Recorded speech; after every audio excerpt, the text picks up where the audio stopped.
قرضہ اتارنے کا زبردست وظیفہ، پہاڑ برابر بھی قرضہ ہوگا تو قرضہ اتر جائے گا۔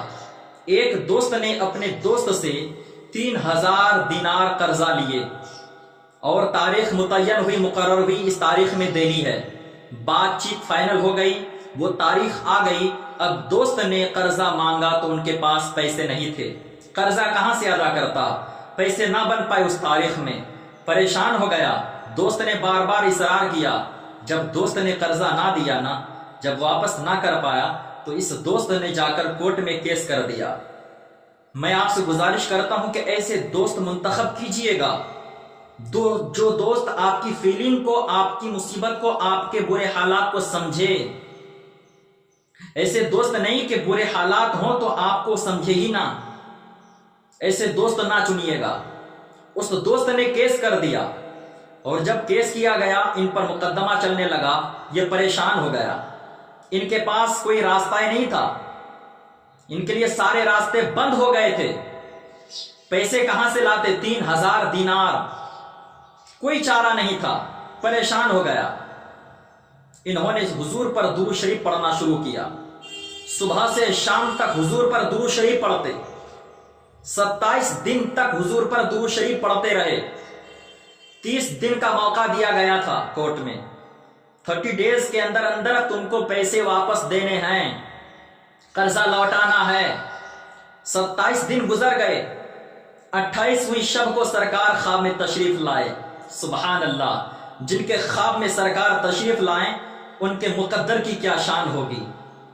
حضور نے فرمایا گھبرانے کی کوئی بات نہیں ہے، تم علی بن عیسیٰ کے پاس چلے جاؤ، وہ اس شہر کے حاکم ہیں، وزیر اعظم ہیں، وہ تمہارا قرضہ اتار دیں گے۔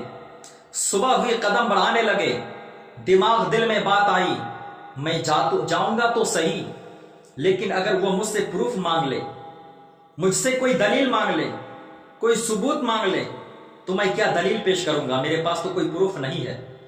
اپنے قدم کو روک لیتے ہیں۔ 29ویں شب کو سرکار نے پھر کرم فرمایا، میرے آقا تشریف لائے اور ارشاد فرماتے ہیں تم گئے کیوں نہیں؟ عرض کرتے ہیں حضور میں کیسے جاتا، میرے پاس کوئی دلیل نہیں تھی، میرے پاس ثبوت پروف نہیں تھے، میں کیا پیش کرتا اگر وہ مانگ لیتا؟ حضور فرماتے ہیں کہ اگر تمہارے دل میں یہ بات ہے تو میں تم کو ایک سب سے بڑی دلیل بتاتا ہوں جو اس کے اور اس کے رب کے سوا کوئی نہیں جانتا ہے۔ یہ بات، وہ یہ بات ہے، وہ مجھ پر صبح ہوتے ہی 5000 مرتبہ درود شریف پڑھتا ہے۔ سبحان اللہ، وزیر اعظم ہیں شہر کے، سرکار ان کی ہے، مگر وزیر اعظم کا وظیفہ دیکھیے، 5000 مرتبہ درود شریف پڑھتے ہیں۔ آج ہم تو ایک شہر کے، ایک صوبے کے سرپنچ بھی نہیں ہے، 5 مرتبہ بھی ہم درود شریف نہیں پڑھتے، درود شریف پڑھنے کا ٹائم نہیں ملتا ہمیں۔ اتنی مصروفیات، اتنی مشغولیات کے باوجود 5000 مرتبہ درود شریف پڑھتے ہیں۔ حضور نے فرمایا جب تک وہ 5000 مرتبہ مجھ پر درود شریف پڑھ نہیں لیتا، کوئی کام نہیں کرتا، کوئی کسی سے بات چیت نہیں کرتا ہے۔ جاؤ یہ جا کر بتا دینا۔ جھومتا ہوا گیا، غلاموں نے روک لیا، جاؤ بتا دو وزیر کو، حضور کا پیغام لایا ہوں۔ غلاموں نے جا کر بتایا وزیر اعظم کو، حضور کوئی آیا ہے آپ سے ملنے کے لیے، کوئی پیغام لایا ہے، بلاؤ ان کو۔ دربار میں حاضر کیا گیا، بتاؤ کیا بات ہے؟ مجھ پر 3000 دینار کا قرضہ ہے اور حضور نے مجھے بھیجا ہے آپ کی بارگاہ میں، میں چاہتا ہوں آپ میرا قرضہ اتار دیں۔ وزیر اعظم نے کہا، بادشاہ نے کہا میں کیسے مان لوں کہ حضور نے بھیجا ہے؟ تمہارے پاس دلیل پروف کیا ہے؟ اس شخص نے کہا کیا آپ حضور پر 5000 مرتبہ درود شریف نہیں پڑھتے ہیں؟ جب تک آپ درود شریف نہیں پڑھ لیتے، کسی سے بات چیت نہیں کرتے، کوئی کام نہیں کرتے ہیں، اور یہ بات آپ کے اور آپ کے رب کے سوا کوئی نہیں جانتا ہے، یہ بات سچ ہے کہ غلط ہے؟ بادشاہ نے کہا یہ بات تم کو کس نے بتائی؟ کہتے ہیں مجھے حضور نے بتایا ہے۔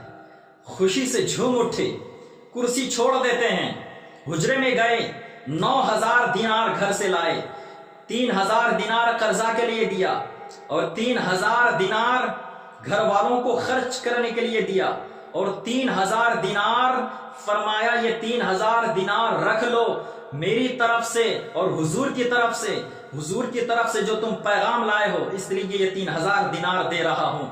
9000 دینار دیے گئے۔ اب وہ 9000 دینار لے کر واپس آئے کورٹ میں، کہنے لگے جج صاحب اب فیصلہ کر دیجئے، میرے پاس پیسے آ گئے ہیں۔ کورٹ کچہری کا مسئلہ ہے، ساری چیزیں پوچھی جاتی ہے۔ اس جج نے پوچھا اتنی رقم آئی کہاں سے؟ اس نے اپنا سارا واقعہ بتا دیا۔ نہیں، جتنا دیا سرکار نے مجھے اتنی میری اوقات نہیں، اتنا دیا سرکار نے مجھے اتنی میری اوقات نہیں، یہ تو ان کا کرم ہے ورنہ مجھ میں کوئی ایسی بات نہیں۔ اللہ اللہ، اس نے اپنا سارا واقعہ بتا دیا۔ اس وقت کے جج کو بھی دیکھیں، اس جج نے بھی کرسی چھوڑ دی، حجرے میں کمرے میں گیا، وہ 3000 دینار لے کر آتا ہے۔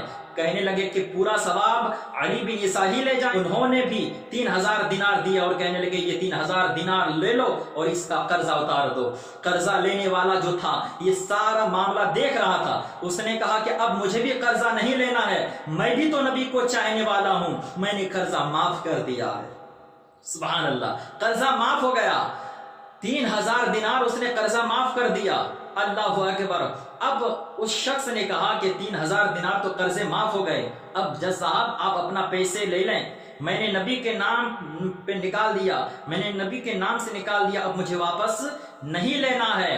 تو میرے پیارے دوستو بزرگوں، درود شریف کی یہ فضیلت، یہ برکت ہے، جو مقروض تھا، قرض دار تھا، درود شریف پڑھنے کی برکت سے قرضہ بھی ادا ہو گیا، مالدار بھی ہو گیا، غنی بھی ہو گیا۔ اب 12000 دینار ان کے پاس موجود ہے، پہلے 1 روپے نہیں تھے دینے کے لیے، اب 12000 کے مالک ہو گئے ہیں۔ میرے پیارے یہ درود شریف کی فضیلت ہے، اس لیے حضور نے فرمایا ہے، ایک دعا حضور نے بتائی ہے، اللہم اکفنی بحلالک عن حرامک وَأَغْنِنِي بِفَضْلِكَ عَمَّنْ سِوَاكَ۔ حضور فرماتے ہیں کہ یہ دعا جو شخص پڑھ لے گا، پہاڑ کے برابر بھی قرض ہو تو قرضہ اتر جائے گا۔ ہر درد کی دوا ہے صلی علی محمد، تعویذ ہر بلا ہے صلی علی محمد، میں سو جاؤں یا مصطفیٰ کہتے کہتے، کھلے آنکھ صلی علی کہتے کہتے۔